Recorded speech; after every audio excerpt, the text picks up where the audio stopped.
Say, man. Hey, man, we are here. We are live, man. You guys already know what it is, man. It is February 21st. So legally, contractually, we can actually be a couple minutes late. Why? Because the NFL season is off. And what are you in a rush to do? Nothing. Nothing. It's Tuesday night, bruh. You here with the best, man. You got your boy West Coast, man. And then you got the best over there on YouTube, Mr. Law Nation himself. What's up with you, man? Man, nothing. Just chilling, man. Ready for the football season to kick off once again. Absolutely, man. I would call you James Harden, man, but I think you are a more, James Harden. He a role player. You more of a starter now. So, if I see James Harden, I'm gonna tell him, hey, man, there's this dude that do cowboy content that you kind of look like. Right. Hey, I went to Houston. I went to Houston this past weekend, and I was downtown, and people were saying, "Hey, man, Law Nation."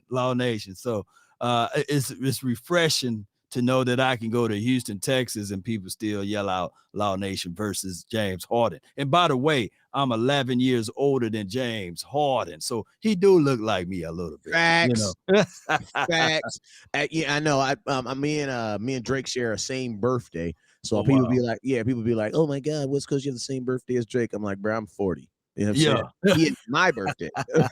Right. He's in yours, Yeah, he got my birthday. I ain't got his birthday. Indeed. You know what I'm saying? Yes, indeed. But yo, man, you guys already know whenever West Coast goes live or whenever any content creator goes live, you guys know the rules, man. You guys, we know we preach over here. There are 3 things you guys must do. And guess what? God is so good. He named them all with a star. Look at God. You know what I'm saying? Look at him. Look at him. You know what I'm saying? He made them all with a star. So the first thing you got to do is, and honestly, it's only going to cost you about 500 calories, man.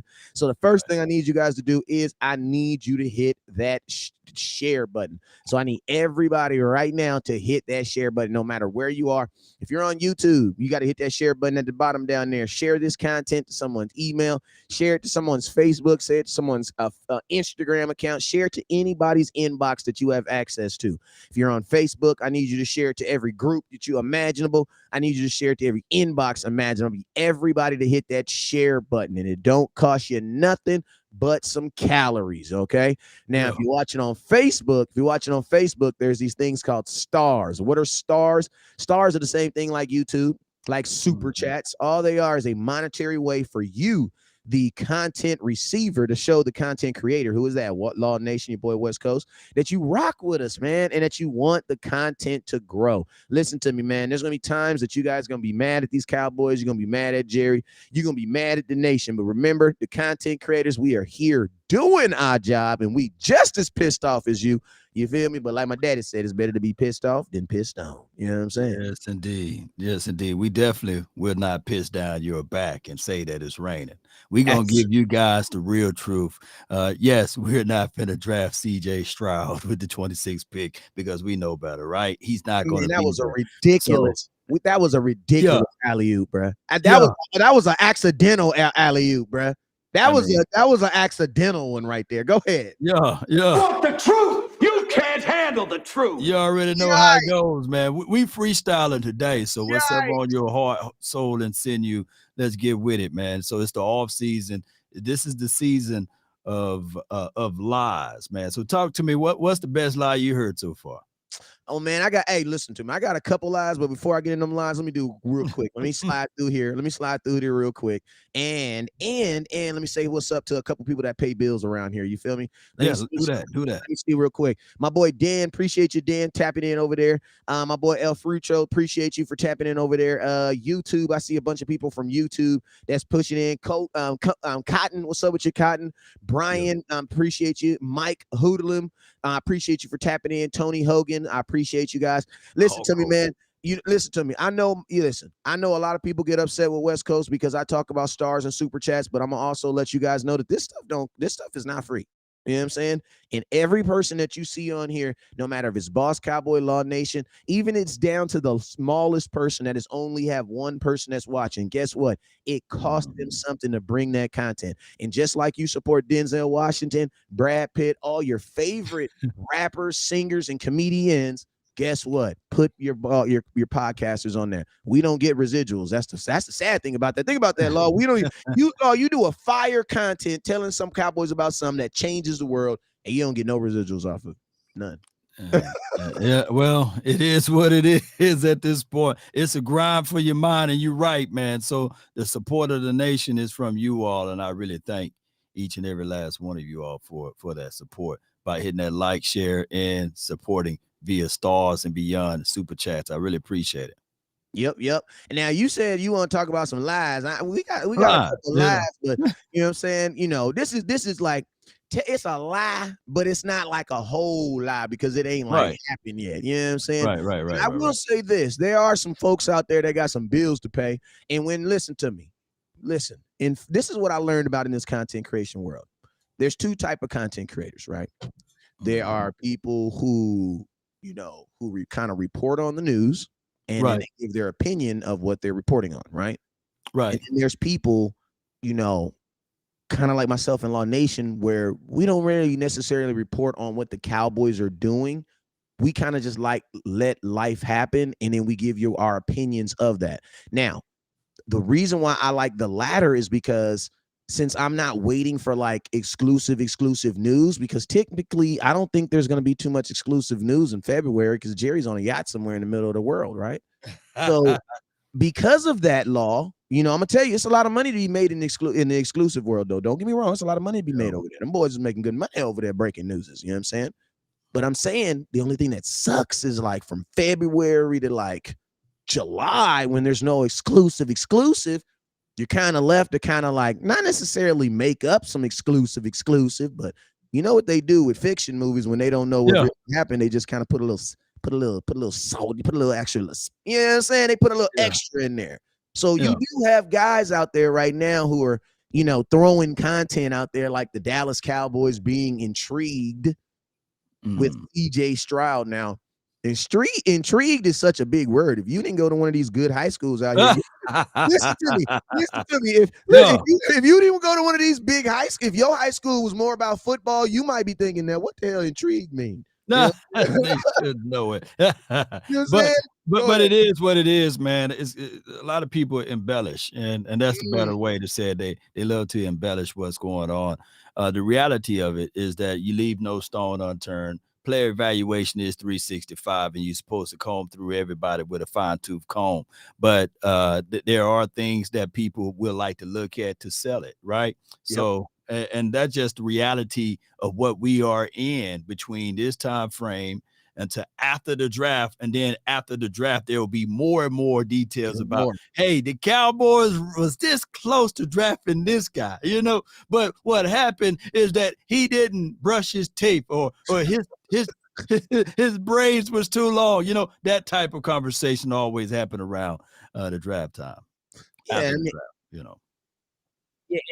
and the cool thing about the game is this is the number one thing that Cowboys, and shout out to my boy Jason Jesus with the $10 super chat. The number one thing is like this: the Cowboys can sell whatever they want to sell, but it's up to us if we're gonna buy it or not. You know what I'm saying? Right. Like I don't understand, Law Nation. Why did I get 73 inboxes about the Dallas Cowboys possibly going to get CJ Stroud? And I'm thinking in my head, like 73 people. What are the odds that nobody actually sat down and said, is it even possible? Law, for the 73 people that inboxed me about CJ Stroud, I'm going to ask you, is it even possible?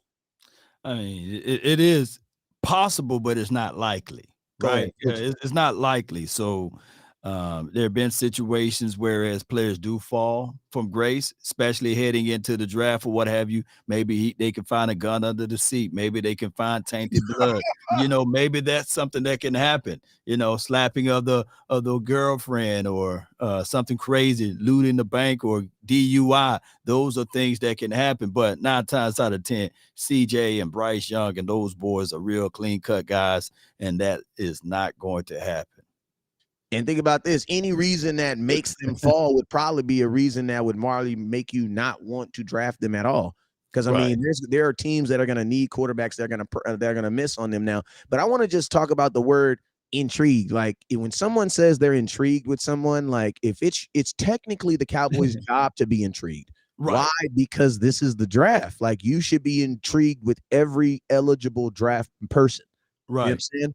So it's like I didn't see a lot of like if they would have just left it there. But it's like we got to also understand as content creators that there are subjects that are just so touchy that when you put something on it, it's just like dumping oil on fire, man. Like it's just gonna spark something simply because any name where you put Dak Prescott's name in it with another quarterback is gonna start drama. Why? Because of how the last game ended. Right. And that's just real. Right. You're going to be known by your last tape. And Dak Prescott all offseason will be known for the quarterback that threw those 2 interceptions. And like I said before, 12-5 is the floor. Like next season, 12-5 is the floor. If the Cowboys lose more than 5 games next season, it's going to be considered a horrible season. And if the Cowboys can't win you 1 playoff game, it's considered horrible because they did that last season. I would tell you this, it's still Super Bowl or bust, regardless of how you look at it and contextualize it. Speaking of this, when you start talking about lies and intriguing, right? The intriguing news factor was, and you talk to the source, because not a lot of people get a chance to talk to the source. And what I'm telling you guys is this Ezekiel Elliott situation.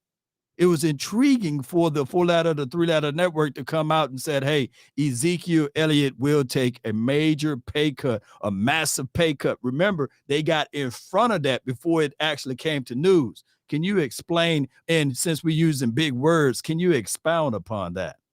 Okay, I'm gonna do that real quick. I'm gonna show some love to the super chat you got on your page. My boy Fresh King, he says y'all have done a lot of analysis so far. What free agent impending trade are you sold on? Mine's D Hops or Ramsey. I'm gonna just give you 2 names real quick. Well, I'll just talk. I'm very quickly, and then I'm gonna bounce back to what Law said. D Hop, I'm down to trade for him, but I'm not giving more than what Arizona gave to get him originally. So if you know what I'm saying, it's because people like a 1st-round pick, like they didn't even give a 1st-round pick to give him. Now, Jalen Ramsey, I'm definitely down with giving him pick 27 or whatever pick that is for him. I would definitely do that for him. Why? Because I think there's a high chance the Cowboys might actually pick a corner in the 1st round. You know what I'm saying? So if you're going to pick a corner in the 1st round or in the 2nd round, as deep as we are, just go get Jalen Ramsey and call it a day. Like, we don't have time to be trying to train somebody. All right. So this is my thoughts on this. Great points. 2 people that I would like out of the free agency. Number 1, defensive tackle, Daron Payne. He's my first go-to guy. Yes. Number 2 would be in the not free agency, but hey, willing to trade is Marshawn Lattimore. The Saints are $60 million over the cap. They got to get from under that. And why not take one of their bigger assets that's taking up a third of that? And that would be Marshawn Lattimore. The other one would be, I would look at Jalen Ramsey. I will wait, though, because the Rams are in this cap crush themselves, and they're going to have to either make some hard cuts or what have you. They're about $20 to $24 million over the cap, and it could be a cap casualty for them with Jalen Ramsey. So I would sit back and wait. And if they do decide to release him, I will be the first one on that train for Jalen Ramsey to come a part of the Dallas Cowboys. And here's why. If it's any DB that's closer to what Sherman, what's his name? Richard Sherman, what he was able to do with the LOB under the Dan Quinn system and philosophy, it would be Jalen Ramsey. He would be the actual guy that will fit well within the system. I can keep Bland inside as the slot. I can really have Diggs on the other side, and we will have a phenomenal unit inside with Daron Payne. Oh my goodness, with these DBs on the outside, it would look nasty for us, man. Yeah, I think you need to say on my mama at the end of that. Go ahead. On my mama, they would look nasty. Thank you, bro. On my hood, I look fly. I look good, you know. Listen to me. I'm gonna tell you this right now. Listen to me. It's a lot of people in the Cowboy Nation that don't like West Coast to this day. But on my mama, if we get Daron Payne, you gonna hate me. Oh, you gonna hate me. You gonna hate me. You gonna hate me, bro. You gonna hate me. Because I'm listening, Law Nation. We get Daron Payne, I'm gonna be a total asshole. Yeah. Because, bro, you ain't lying. Come on. Listen to me right now, bro. Giving Daron Payne to Dan Quinn who is a D-line guru. Woo. Yeah. Fair, bro. Baby. That would be nice, man. Come on, y'all. And I'm gonna tell you something too. I'm gonna tell you this something too. Y'all know I talk real fly around here, so don't get mad when I say this stuff. You know what I'm saying? I talk real fly. Listen to me. You get Deron Payne, I'm bringing LVB back, and the white boy about to be an all-pro behind Deron Payne. I bet you. Oh yeah. He gonna shoot. Oh, and for a cup of coffee, I will keep Jonathan Hankins too. Yep. Oh, Jonathan Hankins would be a rotational piece. I'll have inside Deron Payne with Osa. Ooh. Oh my God! Think about this, bro. Think about this. When he's tired, you got Hankins. Like, you know what I'm saying? And think about, man, like, you know, listen to me. That's the type of stuff that the Rams do. Like, see, the Rams don't believe in letting their generational players play by themselves. That's why, like, think about Aaron Donald. Think about all the players that Aaron Donald has also played with. He didn't play with Von Miller. He didn't play with Jalen Ramsey. He didn't play with Ndamukong Suh. He didn't play with God dang it, what's the other? The Bookers. Like Brockers and Leonard Floyd. And think about this. He played with the boy we wanted, the linebacker. Goddamn the line. What's the boy name? Bobby Wags. Oh my God, we should have. Yeah. Bobby Wagner. They believe in not letting their great players play alone. You know what I'm saying? Yeah. Bruh, imagine, because, man, that would be like some Ray Lewis and some Tony Saragusa types. You know what I'm saying? Or some, you know what I'm saying? Like you matching these two great pairs, bruh. That would like LVE would play like a god, and then Micah Parsons would never be injured a day in his life. He would probably be the highest defensive player in the NFL ever in life, and he would probably get 50 sacks. You want to know why? Because you can't run, bruh. If you can't run, what do teams do? They throw the ball. They throw it. Want you to throw the ball. and here's how the back end looks good. When you can create pressure, your DBs gain a level.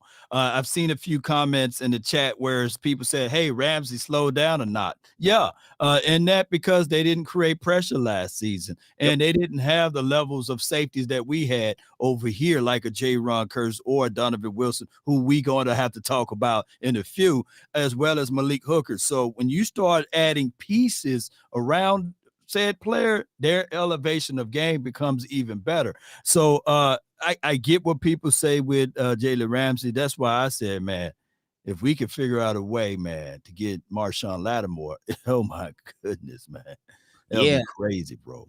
And I mean, hey, and shout out to my boy Mucho Boomin for the $20 super chat. Mm-hmm. Hey, I'm gonna tell you this too. Like, listen to me, Lord. What we really got to think about is this: Trevon Diggs is so good that nobody wants to throw at him, and everybody's like, oh, "That's dope, bro. That's dope." But then you know what happens when you're the other? It's like, listen to me. I want to go interview the guys who had to play the opposite side of Dion and ask them what their life was like, because I feel like if you played the opposite side of Dion, you got a lot of balls thrown your way. You did. You know what I mean? Like, you had a lot of footballs thrown at you. You want to know why? Because nobody wants to throw the ball at Dion.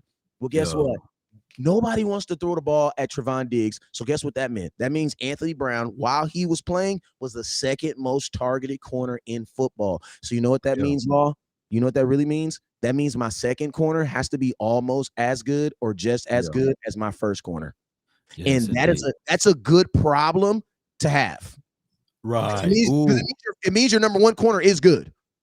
Yes, indeed. And then you got two-dimensional. You know, Jalen Ramsey is a press and a zone cover corner, whereas Anthony Brown, he's primarily only a press cover corner. I mean, only a zone cover corner. So in press, you would see him get washed, or you see him lose his feeding and things like that. And then when he tried to get into trail technique, he just didn't have that recovery speed, although he was a 4.3 guy, to stay underneath. And the length, you know, that plays a major role. So in this 3-4, you got to have a little length. That's why Dan Quinn, he likes the 6'1" and above type of DBs on the outside. So that's why it's a no-brainer, right? You know, but I get it. We need money in order for all of this to happen. So in your opinion, will Ezekiel Elliott take that pay cut?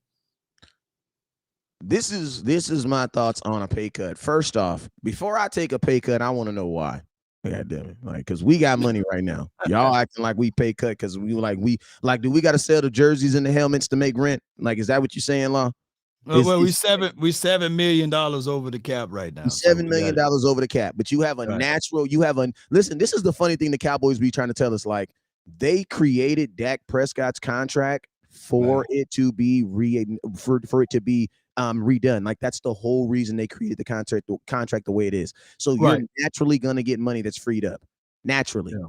You know what I'm saying? And also, we got to remember there's also an amount of money that the league puts aside to the side for our rookies. So it's like, you are over the cap, but you're not technically like over the cap. You know what I'm saying? Right. So it's like, you know what I mean? And it's like, to get fully, if you want to use only Zeke's money to get you back positive, then you got to wait to June 1st. Because right now you're only gonna save $5 million of that, so you're still gonna be $2 million over the cap. So it's like you're still basically, you go from negative $70 in your account to negative $20. At the end of the day, you still can't buy nothing. You can't buy nothing, man. You can't buy anything. You know what I'm saying? So I was with the belief that, hey, if there should be some type of concessions made. So with this money, if you gonna come to me and tell me, hey, dog, let's take a pay cut, then what we getting with that money, dog? Well, who we gonna go get? We better not go pick up.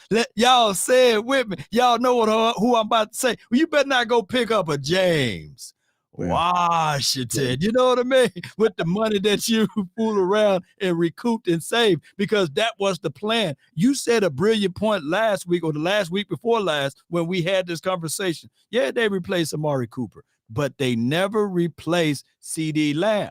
So, yeah, if you replace my guy, Ezekiel Elliott, who you going to replace him with? Or with the money, what you going to do with it? Because there are people who want to argue with me and say, well, Law, anybody can give you 12 touchdowns, Law, anybody. Well, there's only three other running backs that did it. How come there wasn't all of the other running backs in the National Football League that got more than 12 touchdowns? There's only 3 that did it last season. Go ahead. Yeah, and one thing I love is people say, oh, yeah, but they were goal line touchdowns. Praise God. That's even better. Because you know what that really means? That really means you got to the red zone and damn near couldn't score. You know what I'm saying? So, and that's just how that cookie crumbles.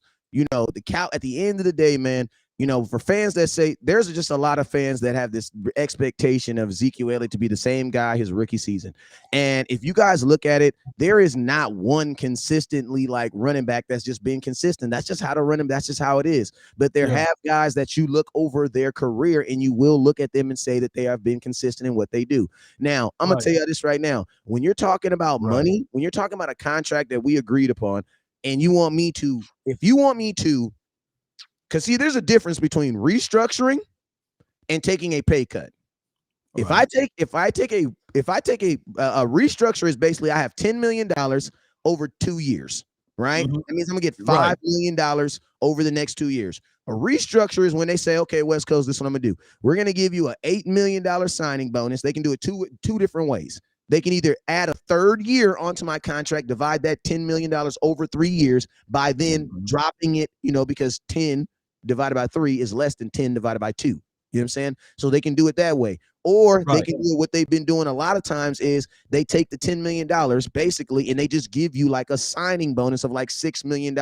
Then they only owe you $4 million. They take that for 2 and 2, and you're getting paid $2 million over the next 10 years. You're still making the same amount of money though. You know what I'm saying? So, and that's the key ingredient you got to understand with a restructure. You're still getting your money. When a player takes a play cut, that money's gone. It gone, dog. You're agreeing, man. You're agreeing to go from $17 an hour to $15, and you will never get that $2 back. If I'm Zeke, and the type of cut they asking him, they don't want him to go to 17. They want him to go to 950. I mean, this is my thing. If I'm Ezekiel Elliott, listen to me. I have way more rushing down. Listen, it really goes down to the fan. Which do you value more? If you value yards more, then guess what? Go get Tony Pollard. But he also has a broken fibula. Now, me, on the other hand, I value points strongly. And for whatever reason, you guys have a very low appreciation for a guy that had 9 straight weeks of a touchdown in the NFL. Like that does not happen very oftenly, because if it did, it wouldn't have been something that the Cowboys were actually tracking as a record. That just doesn't happen. We don't have any player that consistently scores 9-10 weeks in a row. No player does that. Ezekiel Elliott did that in the NFL. So it's like, it really goes down to say, like, what do you value more in today's NFL? Do you value points or do you value yardage? Because I'm going to tell you this right now, in every situation, Zeke got you the points. Here's what I want people to understand. And we shouldn't be looking at the players and dogging the players for the front office mistakes. And that's what we are doing collectively. We should have read up Tony Pollard last season, right? And we wouldn't be talking about this. We would be looking into another situation, right? But you let him go to the end of life of contract. And now the price of that bag went up. The same could be said with Donovan Wilson. And the same could be said even with Dalton Schultz. Granted, we put him on the franchise tag, but that's money that you will never get back, because with that money, you could have utilized that money to get another dominant defensive player last season, or another dominant wide receiver last year. But by the Cowboys franchise tag and Dalton Schultz, it cut us up out of there. When his market rate or his market value, if allowed to test the market, would have been somewhere around $6 to $7 million. That $4 to $5 million that you had on the table could have been with somebody else. That's all I'm saying. Yeah, and my question is this: who in the hell said that Tony Pollard was worth $10 million a year? Like, that's all I want to know. Like, I love the young bull. I love him, man. But guess what? Right. The Cowboys purposely stunted that young man's stats, man. Like, they stunted his stats. There is a reason why Tony Pollard had 3 games where he only caught 3 passes, bro. Like, they chose. Think about this. We were up here saying, oh my God, why don't we bring in Odell Beckham when we had a guy who played slot receiver in college on our team? Right. Think about this. We gave every single person on our wide receiver on our team an opportunity to play wide receiver for the Dallas Cowboys, except for who? Tony Pollard. Yeah. There's a reason for that. The Dallas Cowboys went into this season with the mindset that we were going to share carries. Why? Because, bro, I don't think they want to pay Tony Pollard no $10 million. That's not sharing carries, bro. I don't know a player that they really wanted to pay. Exactly. You know, I'm trying to figure it out. You know what I'm saying? Look, my guy Tyron Smith gave them the hell of a deal. For 10 years, $92 to $94 million, and people still talking about Tyron Smith money. You know, they saying that we overpaid when he took a hometown discount. And what this shows is that other players looking into this, right? And other teams are looking into this, and they said, you know what? I'm not fit to do that type of deal. Look how you're going to treat the man toward the latter part of his years. Because you're gonna, that's just the reality of it. They paid Jalen Smith early. This is from Iceberg Q. You do have a strong point with that one. Name me someone else outside of Jalen Smith. I think he was the only one. What that took a relatively good short deal, or what was? Ask me the question one more time. Well, I asked the question of, like, who did the Cowboys pay early? Like who did they really wanted to pay? And to me, they paid Jalen Smith early, but then they ate the money. They ate about $7 million worth of dead money with him, because after they paid him, they didn't let him go into the 2020 season completely, right? Because he was the one that was complaining about the defense being too much stuff moving around. He just wanted to keep it simple, and they asked him, and they ate $6 to $7 million of that. So yeah. I mean, the Cowboys, I mean, at the end of the day, they love their bottom dollar. You know what I'm saying? Like, they got into the business of Cowboy football to win championships. And that's like, the Cowboys are kind of like the, you know, this is a higher level conversation, but they are kind of like they're kind of like the damn, how do I say this? They're kind of like the afterlife of winning a lot. Like, when you won, so like we ruled the 90s, like It's almost like they got tired of winning, and like winning was no longer the goal because they just did it so much. You know what I'm saying? Like, you know what I mean? Like, I'm not saying they got burnt out on winning, but this, like, they had to move the goalposts because, like, they, you know, because they obtained success so quickly. You know what I'm saying? So, you know, I think now Cowboys, now their business, the business, which is always the bottom line, is just so Right. successful. Like, I don't give a damn when nobody say, I know Jerry Jones put more money in his pockets than the owner of the damn Chiefs did. I don't give a damn. And he sell ketchup. I got ketchup in my house right now. You know what I'm saying? And I guarantee you, Jerry made more money off football than the Chiefs did. I guarantee you he did. He probably did, man. And somebody, Sports Time, I think Showtime Media said that they paid initially Amari Cooper early. Well, that's a false, because actually they allowed him to test the market, right? They did, because the Washington team was like, we'll give you $4 to $5 million more. Yeah. And out of his, out of his kindness, he said, you know what? I leave $4 to $5 million on the table. The table, man. So yeah, they did. He played with less money for us, and guess what we do? We dogged him. I can't make this stuff up. Didn't even make it through the contract. Didn't even make it through the contract. You traded him for a 5th-round draft pick, and news was already reported that he was willing to take another pay restructure, but they was like, no, you don't want to get this jab. You did us wrong. You only show up half of the games. Let's get rid of you for a 5th-round draft pick. So it's crazy how we handle business in the front office. And unfortunately, there's casualties in war. Do you bring back Donovan Wilson? Hell yeah, man. Hell yeah. Like, but the thing about Donovan Wilson is, like, I want to bring back Donovan Wilson, and shout out my boy Landlord. Hey, I want to bring back Donovan Wilson, but I got so much love for Donovan Wilson and his family and his people, man. Go get your bag, young man.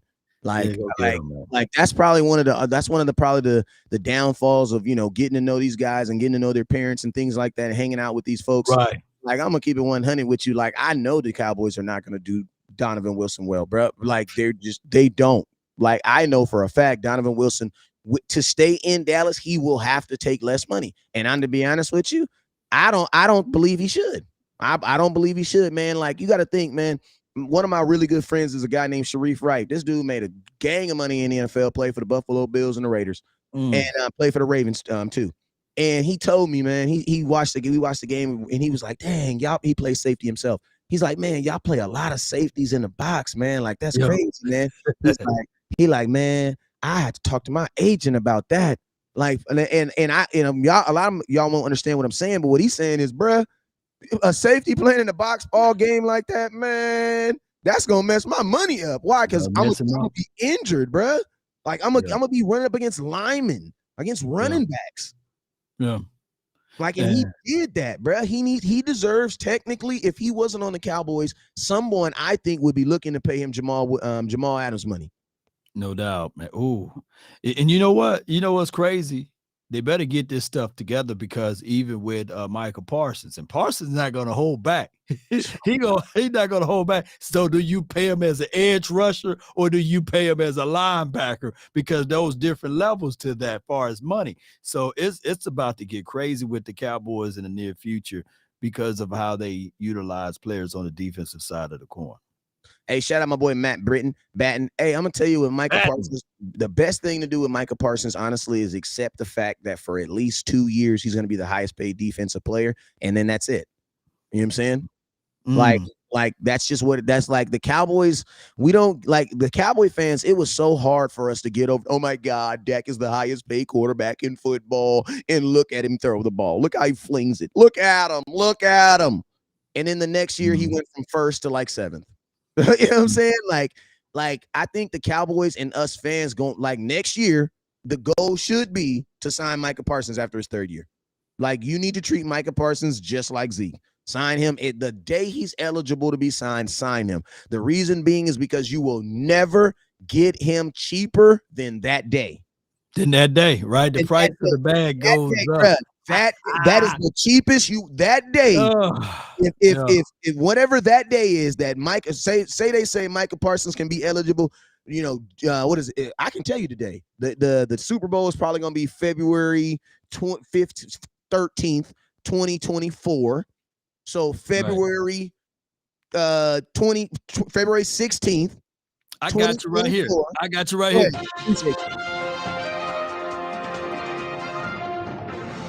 Dallas Cowboys have given Micah Parsons the biggest and largest lucrative deal in NFL history at a defensive player. He will be making the first, I'm going to be honest with you, y'all about to hate me, $30 million, man. Oh, 30 of them, man. He going to get 30, man. Quarterback, buddy, for real. But think about this. 30 ain't even quarterback money no more. Oh, yeah. It's like what is like you got somebody already making 49. Think about this. You got guys already making 49. You haven't even paid Burrows. You haven't Fields gonna get paid at some point. Herb gonna get paid. Lamar Jackson. Oh my God. All right, so he's gonna get paid. Look, the quarterback buddy about to double that because I don't know if Lamar gonna get. This is none of our damn business. This is none of our damn business. But can I get 2 minutes on Lamar Jackson? I don't think he's gonna get paid, bro. I don't. Why would you listen to me? They have and I'm gonna tell you this: their backup quarterback went to the Pro Bowl off 3 games, bro. I saw that. That's crazy, man. What are your thoughts? You think Lamar's in a Ravens jersey next year? I think that how everything is handled and the hastiness of his agency is not there, right? They don't know how to push it, and I think his mom representing him, and there are some loose ends with that. I'm not saying that she's doing a horrible job, but there's some loose ends of it. She don't know how to bang in that. She don't know how to bang, put the gun, the Glock to the head, you know what I mean? And sell the value. So, yeah, he may go to the Atlanta Falcons, who knows? Seattle Seahawks, he may be gone to a whole nother team, but he would not play on that franchise tag. And he wants what Deshaun Watson got. So I don't blame him, Yeah, he wants Deshaun Watson money. Yeah, and while we on that, we can also, it's another quarterback that, listen, think about this. In our division, you got 2 quarterbacks that might get paid. You know what I'm saying? Right. You got the Giants thinking about think about this, man. Daniel Jones might actually make more money than Dak Prescott. And he probably will. Shoot, I've seen a case. Daniel Jones Lawrence, Dak Prescott. Tell me when. The dude, Lawrence Time, the kicker, he made points about, hey, Jones had a good season, made it to the playoff, won a playoff game without the trough of weapons that the Cowboys had. He said that there's no CeeDee Lamb on that offense. There's not even a Noah Brown. They was throwing to Richie James and Hodges or whoever, So that was his point. He was saying that basically Jones was just being Jones and lighting it up. So I was sitting back saying that, okay, pay the man. Don't give him 45, give him 50 million. Him and Jalen Hurts. Give Jalen Hurts 55, Pay those boys. Don't be sitting back here shortchanging those boys. Don't stop, thief! Come back, thief! Yeah, pay them boys, man. Make them all the highest paid quarterbacks in the NFL. The highest paid. All that cap space, so you can't do nothing else. Give Danny Jones, yes. Give him that money. So halfway through the middle of the season, when you be like, wait, time out. I don't think we was right with this. Nah, I don't think I was right either. Hey, so, you mean to tell me you was just jiving us? Yeah, I think he was jiving y'all, bro. Yeah. I was mad when they got rid of Jason Garrett. I wanted Jason Garrett to be there for 9 to 10 years. I was mad when the Eagles got rid of Chip Kelly. Y'all remember Chip Kelly? You know what I'm saying? I be wanting them to hold on to some of their inefficiencies as it relates to coaching and beyond. So if payment is another situation, then go ahead and pay Jalen Hurts. Pay Hurts season. I'm going to get a shirt that said, pay Hurts season, hats and everything. Pay that man, Yeah, so when you realize halfway through the season this was a mistake, we could just be sitting there like, I think bold banana. See, some of y'all too young for this old banana in the tailpipe. Now, them boys good. Them boys good. But listen, man.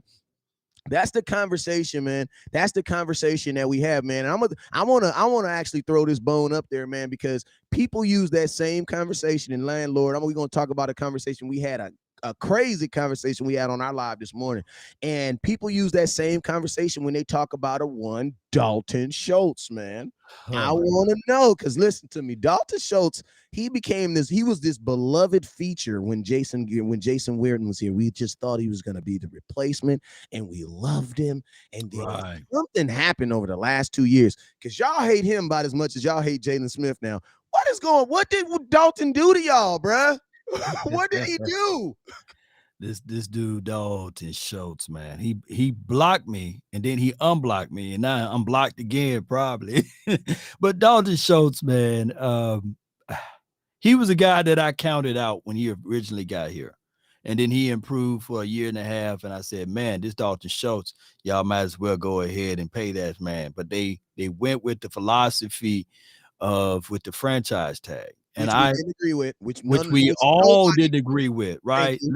Let him test the market. He wasn't doing it that much, man. Shoot, find a soft spot in the zone, turn, flip, catch the ball, right? Get upfield, be in that safety valve. A lot of his yards came off the fact that, hey, if I'm going to double cover Amari Cooper and I'm going to put my second or best DB on my guy CD Lamb, then of course Dalton Schultz was going to be open in 2020-21. You know what I'm saying? But the Cowboys put the banana in the tailpipe thing again, right? They said they didn't need Amari Cooper. You got Dalton Schultz and CD Lamb, and it appeared to what it appears to be. Yeah, man. I mean, this is my thing. Like, I don't think there's anybody on my offense or defense that is not within contractual standing right now that would get a franchise tag for me. Nobody. There's nobody that I am in dire need to lose where I want to guarantee them an X amount of money. And I'm gonna tell you this right now. The last two people that we gave franchise tags to did not play 17 games or 16. You gave it to Dak Prescott, 32 million. You got 5 games. Dalton Schultz, you gave it to him last week. You got to 15 total games. Now, I'm gonna tell you guys another situation that scares me about Tony Pollard too is this: the Cowboys have never given a franchise tag to a player who was currently injured. That is unheard of, because you got to remember, Dak Prescott was standing up on his own 2 feet. We was begging for him to get paid. The Cowboys just chose not to. You know what I'm saying? But he was 100% healthy when we gave him the franchise tag. Dalton Schultz was 100% healthy when you gave the franchise tag. Like, I'm gonna be honest with you, it is almost unheard of to guarantee someone $10 million, that amount of money, and they cannot guarantee that they are going to play. And listen to me, look, Law, it's not about him guarantee can he play. Do I think he'll play week 1? Yes. But do I think he'll be Tony Pollard week 1? No. Michael Gallup, great example. Michael Gallup could play, but Michael Gallup realistically did not become Michael Gallup until what? Like after week 10? So it's like, I don't want to pay. I don't want to have to pay for him to rehab. If I believe, listen to me, Law, if you believe that much in Tony Pollard, just give him a contract. Just give him a contract. Oh my gosh, man. Me and you are on the same page. I've seen people beat me up and say, nah, Law, 10 million is not that much money. Shoot, that's 2 contracts right there. Facts. You can spread that out, and you can prorate some of that money, and you can bring in another defensive player to help this out, or you can bring in another wide receiver to help this out, or a guard or a tackle to help this team out, or you can just flat out draft a guy, and work something out with that. And it will be easier to work out a contract, maybe a 2 to 3 year deal with Tony Pollard. And if he don't look up to snuff, then you can always put him out for trade from there. Or hear me out, ladies and gentlemen, there's a sucker born every minute, a fool every second. So you can just look for those 2. Somebody gonna be like, you know what? I remember when Tony Pollard ran all over us. Hey, the Cowboys rehab situation was terrible. Man, we can turn into sugar. You know what I'm saying? So those are things that I would do. You could have did that even with Dalton Schultz, but that $11 million that was gone just like that, that's why we were missing out on some pieces. But that's the story of another day. And I'm gonna tell you this. I'm gonna tell you what. Also, I'm gonna tell you one of the biggest problems that Cowboy fans have is this: the Dallas Cowboys looked at Ezekiel Elliott as a starting running back in 2021. And when Jerry Jones And they had their expectations of Ezekiel Elliott as a starting running back, right? Right. When the Dallas Cowboys announced at training camp that the Dallas Cowboys were 100% going to a shared running back situation, why didn't you guys cut your expectations of Zeke in half right then? Oh my gosh, man. See, listen to me. And I don't ever try to, like, sometimes I come off real Kanye West because I'm trying to like grab you and shake your ass. You know what I'm saying? Right. Like, some of this stuff is not us. It's really you guys, right? Think about this, fellas. This is what a lot of you guys did. I made a cake. After I made the cake, I called you and I said, Law, I'm only bringing you half the cake. Right. When I get there, Law then cusses me out for only bringing half the cake. The cake. Yeah. My question is this. If the Dallas Cowboys told you that Ezekiel Elliott was only going to be cooking half the cake, why are you guys holding him responsible for the whole cake? That does not make any sense. And if you think about it, knowing that Ezekiel Elliott was going to be sharing carries, technically he way overdid his expectations.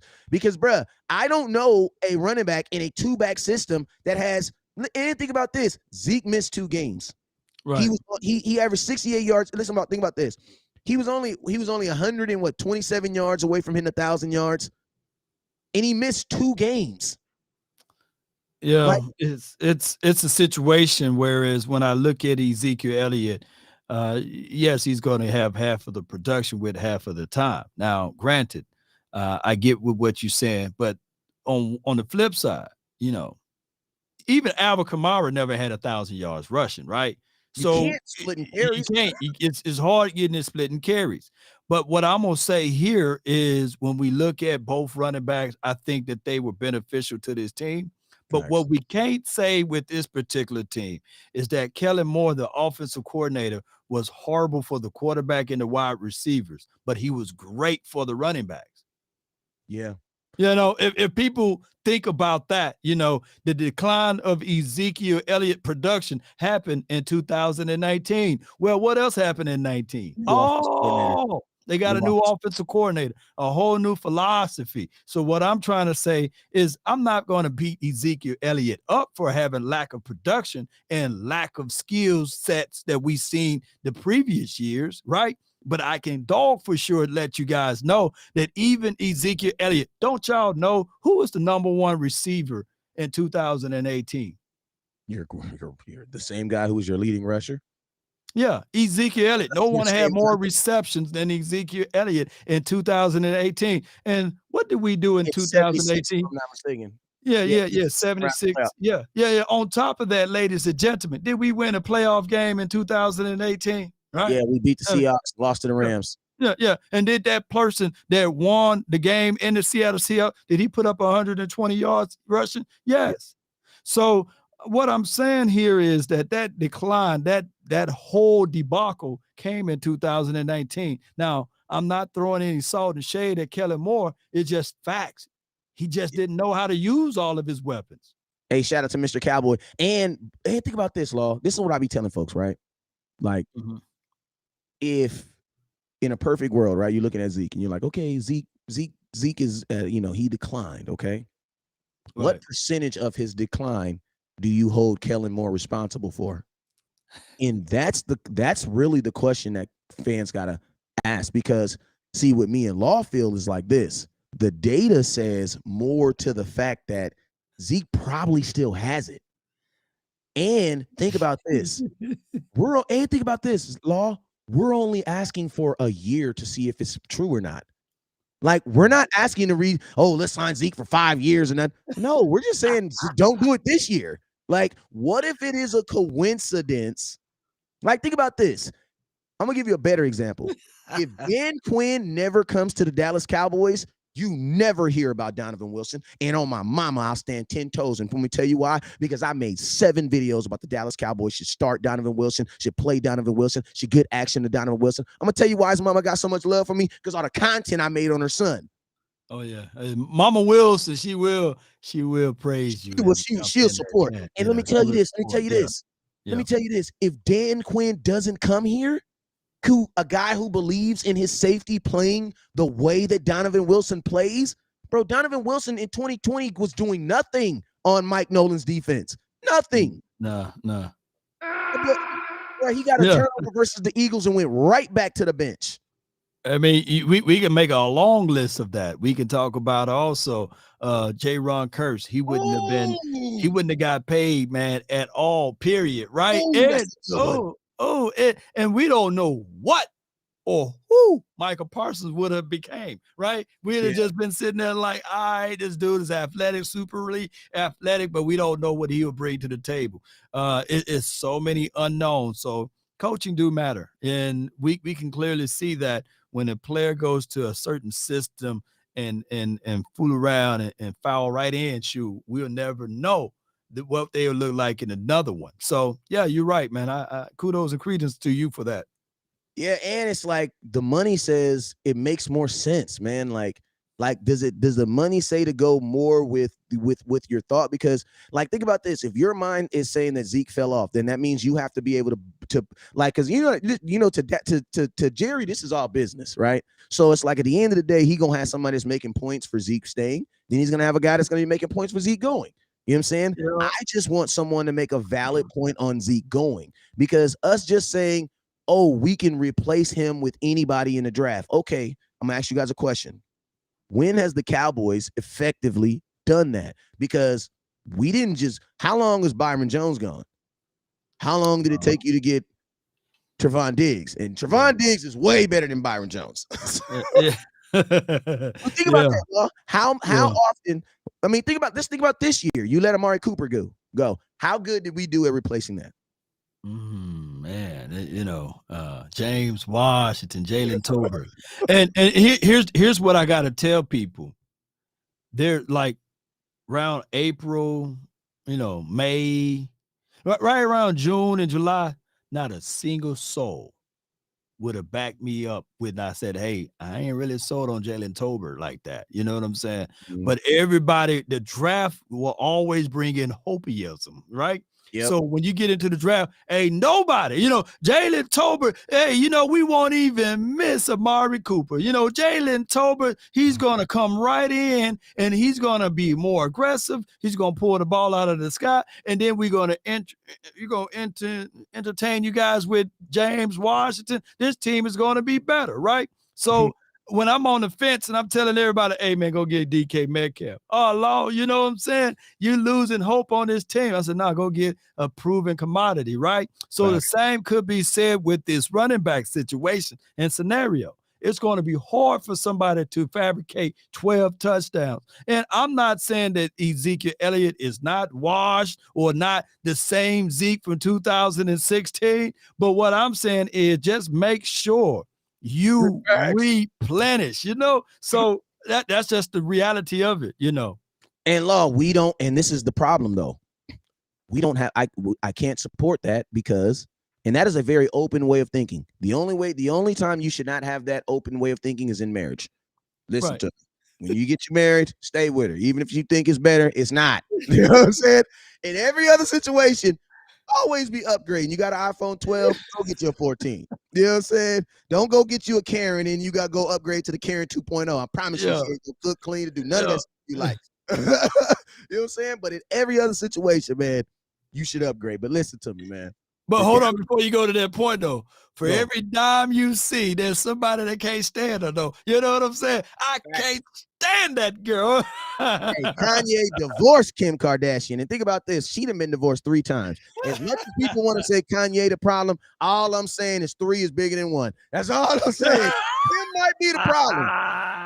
This whole time, y'all been on Kanye. And think about this. She done been divorced 3 times. You know oh my gosh, man! I'll leave Kanye alone. Hey, that shoe company is like, damn, man, we lost $1 billion. They want Kanye back now. Yeah, and you know what? They said $1 billion, man. They lost it, boy. and that's so funny. And you know what's crazy? I'm gonna tell you what I kind of predicted Kanye was gonna do, and what I think he's gonna do. Because see, listen, Adidas now has $1.6 billion worth of merchandise that they can't sell that has his name on it. All over. And guess what? Guess what? A lot of people don't remember that 2 years ago, Kanye West actually tried to get out of the contract with Adidas because he wants Yeezy brand to be its own brand. Right. So what I honestly think that he's going to do is he's going to do what a corporate America does in the hood. They flush the value of the land down, and then they come back in, and then they buy it at cheaper price. So what did Kanye do? He flushed the value of his own products down the toilet. And then guess what? A year later, you come back and buy your own product for pennies on the dollar. And you ain't got to fabricate anything because it's already created with your name on it. And you throw it right into the stores, man. Yeezy. But it is what it is, man. But go to your point, man. I didn't want to hijack that moment there. But go ahead to your point. What you talking about, Zeke? Well, you were about to make a point about something that I was like, yeah, but for every dime you see, there's somebody that can't stand her funky tail. You know what I mean? Yeah, I can't stand her, you know. But then you went into some other point. But go ahead, make it. I think that the gist of what we were saying is just like, you know, at the end of the day, you're bad. Yours is yours. You know what I'm saying? Yours is yours. And I think the bigger picture that the Cowboys need to understand is this. We are a team. I think that's the main point we were talking about. We are a team that has not shown a willingness. Like, listen to me. The Kansas City Chiefs got rid of Tyreek Hill. Oh my God, Patrick Mahomes is about to suck. You know what they did? They solidified it. You know what they did? They hit every window. They traded Tyreek Hill, right? Right. Very same free agency. You know what they did? They signed Juju Smith-Schuster. Right. Then they went into the draft. Right. They drafted the kid Sky Moore, number 24, and 24 pick. Yeah, 4-2 guy. Yeah, 4-2 guy. Then they went out there and traded for Kadarius Toney. So they didn't say they sat back and you know what they said? They said, man, you know, Tyreek Hill's a great talent. There's no way we can replace him. So you know what we're gonna do? We're gonna use 3 or 4 guys to replace him. That is that's the mindset. Like, listen to me. The Chiefs, they can get rid of a guy like Zeke because I have all faith that they will replace him. Like, I'm gonna keep it real. Unfortunately, the way the Chiefs do business, I believe they could get rid of Patrick Mahomes. And I'm not saying their success. Listen to me. Right. I'm not saying they would have the success. No, I'm not saying they're gonna have the same success.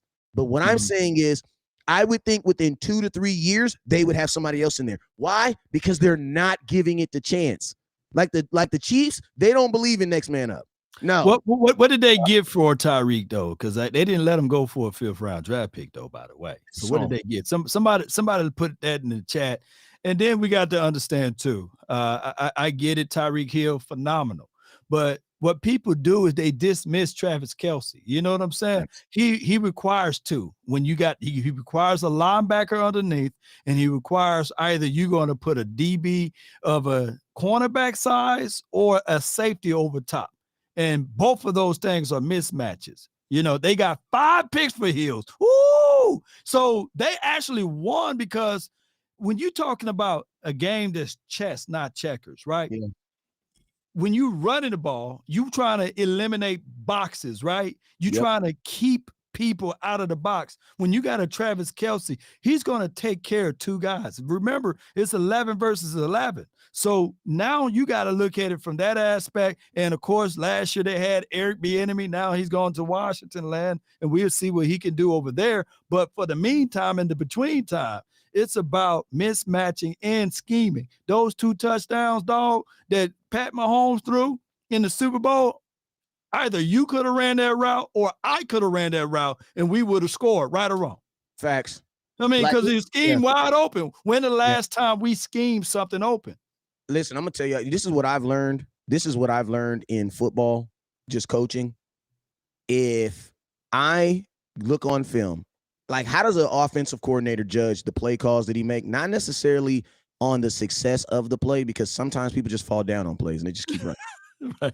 But I'm going to tell you a way that offensive coordinators, or this is what I was taught, a way offensive coordinators are taught as how you can judge games is how many receivers you have open.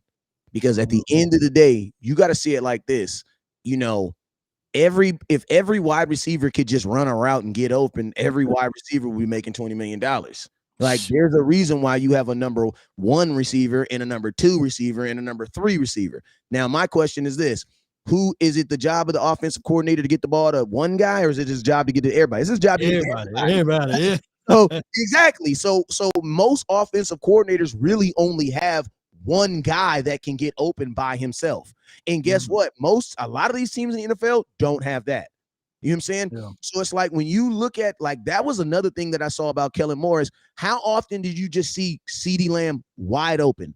Like, that's where your offensive coordinator, or even Amari Cooper. Listen to me. Amari Cooper is an exceptional route runner. Want to know why? Because he had to be. He had to be. He had to be. Yeah. Like, I'm gonna tell you, if you're not an exceptional route runner in a Kellen Moore system, it's not gonna work well. Yeah. It's not gonna work well. That's why guys like, I love Dez, but Dez would have never worked with Kellen Moore. Oh never. My gosh. Yeah, Bang 8, he probably wouldn't have did him on that. He would have got him with the stop routes or the option routes.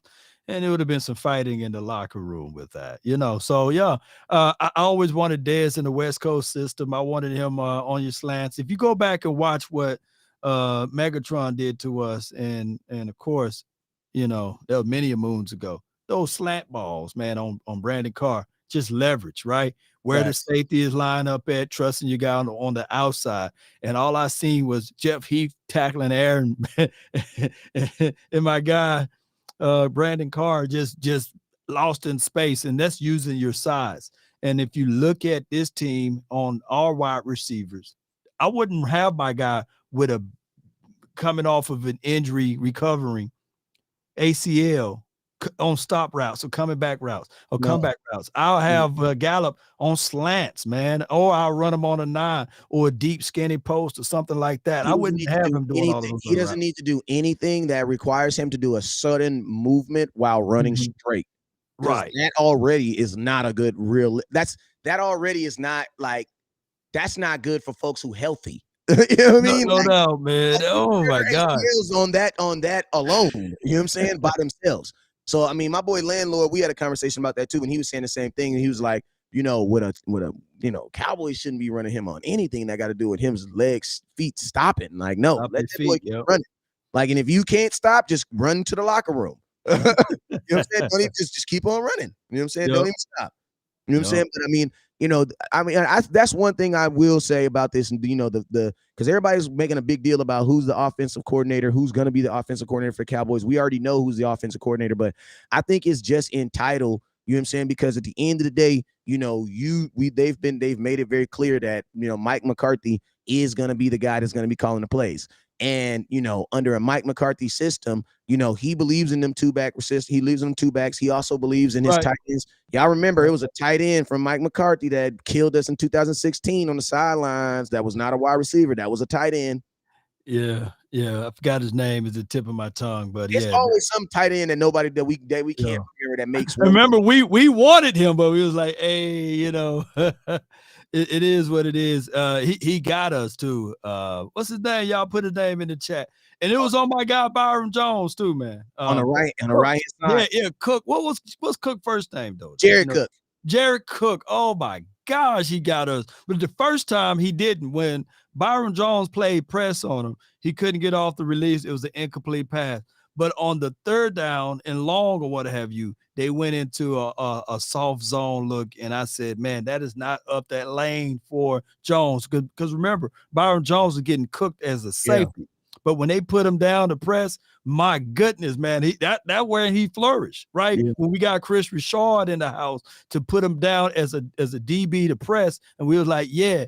But man, that play, man, opened up nightmares for us. Shout out to Aaron Rodgers though for making that throw.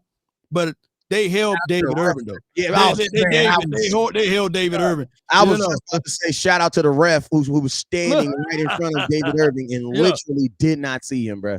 Oh, my gosh. Did not see him, bro.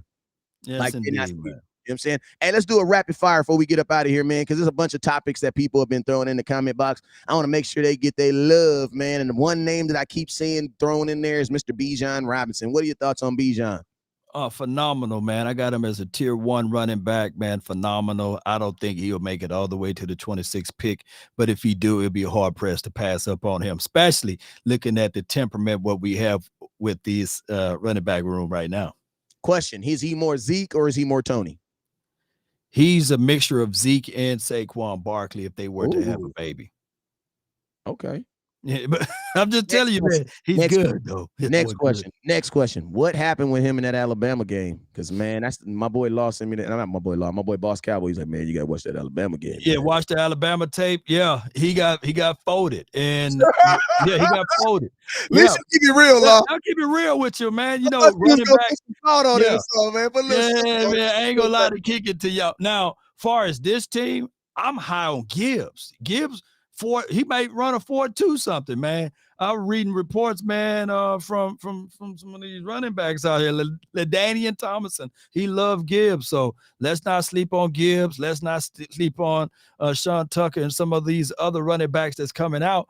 But for right now, man, a guy that can catch out of the backfield, that can do some Houdini moves and can sneak out of that thing. I'm not finna sleep on Bijan Robinson. You know, I'm not finna sleep on him, though. Hey, real quick, my boy said, listen to me. He says, my boy says, boom, that's why West Coast doesn't criticize players. Like, listen to me, I do criticize players.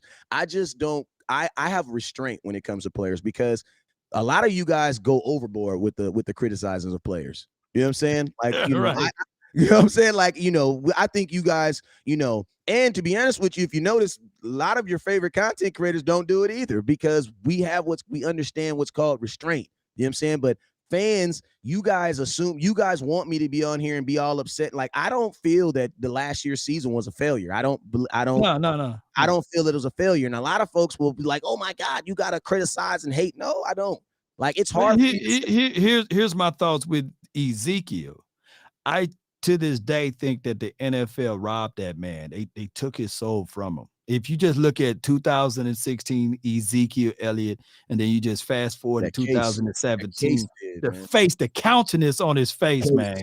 You know, you never got that Zeke back. I think the Roger Goodell is going to be an ESPN 30 for 30 down the line, maybe 20 years from now, on how the NFL robbed one of the greatest running backs, you know, to be drafted in 2016. But go ahead. And I'm gonna tell you this right here. If one thing I know for a fact, and I know this just from talking to his dad. And one thing that I know for sure it changed Zeke is it made, like, when Zeke was like this lovable, funny. Remember when the dude Pro Bowl ran on the field and the security guards tried to get him, and Zeke ran and tackled the dude off the sidelines. You know what I'm saying? Like, that was Zeke, and we were all like, Zeke, what the hell are you doing, bro? Don't ever do that again in your life. You know what I'm saying? Right. What I think that case did is it really made him understand that, bro, this is not a game, bro. Yeah, it took it away. Like, and even his dad said, like, you know, he you know, you listen to me. He had the case, and then after he had the case, he had the security guard situation. Right. The security guard situation. Zeke is literally, a lot of people don't know this. Zeke is one situation away from being banned. Yeah. So it's like, bruh, when YouTube sends you that email and says, "All Nation, you got one more situation, your second strike." Right. No, listen to me. You be scared to go live, bruh. Like, I'd be scared because I might go on there and say the wrong thing, and I ain't got no YouTube page no more. You know what I'm saying? Hey, I've been there, man. Shoot, they about to take it. I had like 3 strikes, and they gave me a third. They're like, well, you actually got 3, but since this was a warning, so that's why I started Law Nation 2.0. I was the whole year. I said, I'm going to start a backup YouTube page, and it's been there ever since then. But everything been relinquished. But to your point, yes, man, the dude never been the same. And he's more mature now. He's still with the same lady, you know, since that Vegas situation, and met the family. They you know, good people, man. From, you know, I ain't gonna tell you where they from. I ain't gonna talk too much, but I'm gonna tell you there's some good people, man, and you'll see the changes in Zeke. You know, it's just crazy how the NFL robbed that man, robbed us. They robbed us, man. They really robbed us because there's no arrest report, no mugshot for him. Go ahead. My question is to the nation, and we can almost end it with this, Law. My question to the nation is this: Has Zeke done enough for us to give him 1 year? That's all I'm asking. The money's not going to hurt you. Realistically, even if you think you can get better in the draft, how do you get better in the draft? How does Bijan Robinson get to the Dallas Cowboys at 26? If he's there, take him. Even if Zeke was in his prime, take him. I don't give a damn. If Zeke was in his prime right now and Bijan Robinson's at there at 26, take him. Why not? Why not? I just look at it like this.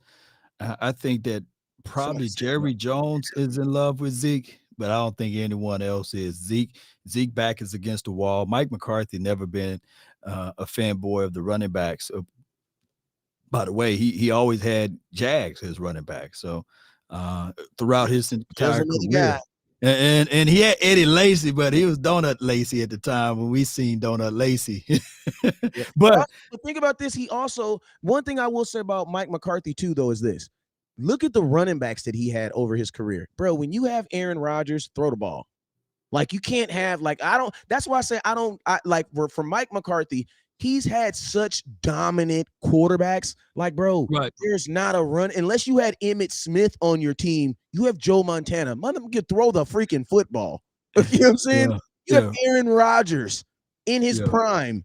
Throw the football, bro. Like, throw it. Somebody said Ryan Grant. Yeah, that's probably the best option. Let me see what round Ryan Grant was drafted in. But neither here nor there. I feel what you said.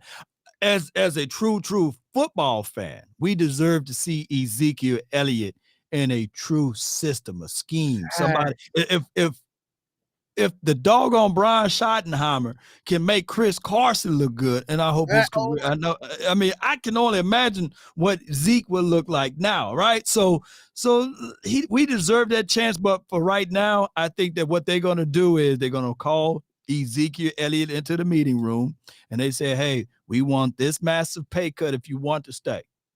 And then they're going to iron out the differences from there, and we'll see how things rock, man. Something I'm gonna tell y'all too. I'm gonna leave y'all with fans is this too. Y'all gotta, and this is what I'm gonna leave y'all with this, because this is something that's huge. It's gonna play a huge part in why Zeke might end up being a Cowboy. And I'm gonna tell y'all, fans, y'all do not give a damn about this, but Jerry does. Yeah. Ezekiel Elliott is the highest sold Dallas Cowboy jersey. Oh yeah. Listen, 11s don't sell like 21. Yeah. They don't. And listen to me, you got to think about that. Ezekiel Elliott is a top 10 merch seller for the entire NFL. Yeah. You know what I'm saying? Amari Cooper wasn't that. Didn't nobody buy Amari Cooper jerseys? You know what I'm saying? Didn't nobody buy no Ezekiel. Like, think about this. Ezekiel Elliott is a perimeter guy that's probably going to have a gold jacket on. Now, you got to think the money, when you walk away from a guy from Zeke, you're not just saving, okay, I'm going to save $5 million on my cap. Yeah, but then I'm going to lose $17-20 million in jersey sales that go now to the Jacksonville Jaguars. Because I'm going to tell you this right now. If Zeke goes to any team in the NFL, that team now has the highest selling jersey in football. If Zeke goes to the Kansas City Chiefs right now, he's the high, bro. They're buying that jersey. You want to know why? Because, bro, you have when you go to Cowboy games right now, I'm gonna tell you what you see. You see Zeke jerseys and you see number 15 jerseys. You know what number 15 jerseys? Those are Cowboy. Those are people who are non-Cowboy fans but rock with Zeke. Ohio State. You know, Ohio got a large fan base too. Yes, man. They do. And on top of that, what is my one tidbit of jersey sales? That's one thing that you don't have to revenue share. Nope. And think about this. Think about this. Law. That's why I'm saying, like, oh my gosh, it's not even just the the 5 million. It's like, man, you have an NFL superstar on your team that you can make ridiculous revenue off of. Like, that's a huge thing. You know what I'm saying? And think about this. If we've already established that Jerry Jones cares about the business aspect almost bigger than anything, that's why he'll still dangle the Dez Bryant thing. You want to know why? Because you can still buy Dez Bryant jerseys in the pro shop right now.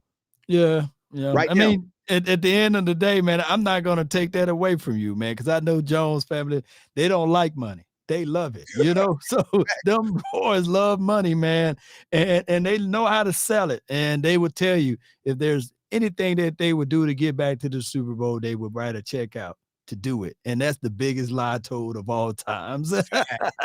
Because you can't do it, right? You have the power. Look, I'll never forget there was a season whereas they relinquished the salary cap totally, right? And there's no salary cap implications, right?